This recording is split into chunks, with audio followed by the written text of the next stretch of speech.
Welcome back. One final point before we go tonight. Actor Andrew Garfield, of Spider-Man acclaim, got himself tangled in his own web of stupidity at the Tonys last night when he got on stage and invited his fellow liberal elitists to applaud for how woke he is. Take a look. We are all sacred and we all belong, so let's just bake a cake for everyone who wants a cake to be baked. Thank you so much.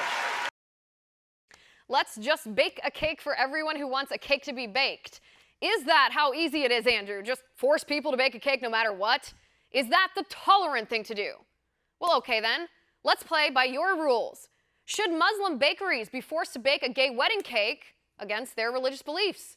Because comedian Steven Crowder went into a Muslim bakery and asked for a custom wedding cake celebrating the love between two gay men, and the Muslim baker refused to bake that cake.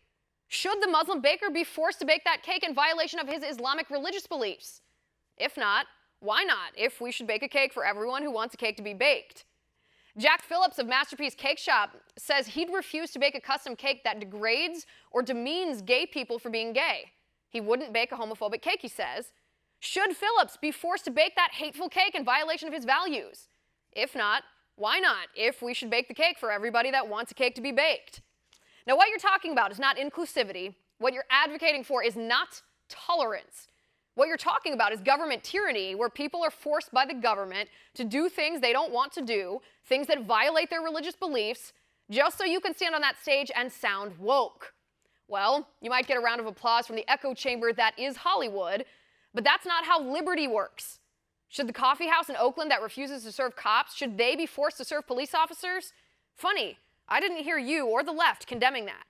Should the deli in New York City who threw out a man wearing a Make America Great Again hat, should they be forced to serve that man?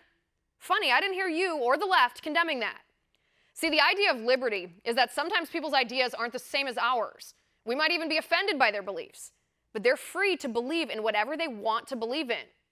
But if you force us to bake the cake for everybody who wants a cake to be baked, then I would like a giant 12-tower custom red, white, and blue cake decorated with pro-life messages, low taxes, traditional marriage, a giant border wall, the Second Amendment, climate change is a hoax, with a big smiling Donald Trump as a cake topper. And I want the most liberal Hollywood cake baker to make it. Because that's what you said, right? And that is my final point. You can reach me on Twitter at Liz_Wheeler. If you liked the show, please send me an email at oann.com/contact. In the meantime, catch us here tomorrow at 9 p.m. Eastern. And until then, have a good night.